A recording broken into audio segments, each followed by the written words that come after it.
বলতে পারে আল্লাহর নিয়ামত, তাহলে শুকরিয়া করতে হবে। শুনতে পারে আল্লাহর নিয়ামত, এভরিথিং আল্লাহর নিয়ামত শুকরিয়া করতে হবে। তাহলে এখন কি হবে জানেন? 24 ঘন্টা আমাদের কি করতে হবে?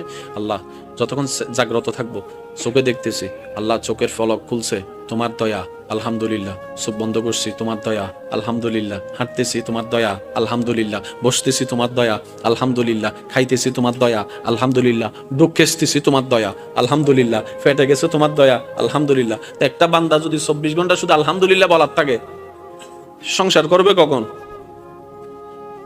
বুঝতে পারি না মনে কথা। সে ব্যবসা করবে কখন? সে চাকরি করবে কখন? সে কাস্টমারের সাথে যে কথা বলবে কখন? কারণ আল্লাহ পাক বলেছেন ফাশকুরুলি, আমার শুকরিয়া করতে থাকো। ইসলাম কত চমৎকার দেখেন।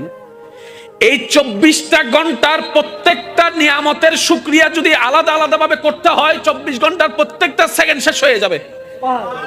ব্যবসা করা হবে, একটু জোরে বলতে হবে, চাকরি করা হবে, হাঁটা হবে, বসা হবে, বিবাহ করা হবে, সংসার করা হবে, ফ্লাইট চালানো হবে, কিচ্ছু করা যাবে না।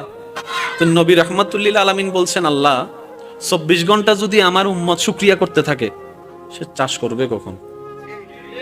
বলেন না ভাইয়া, সে কাজ করবে কখন?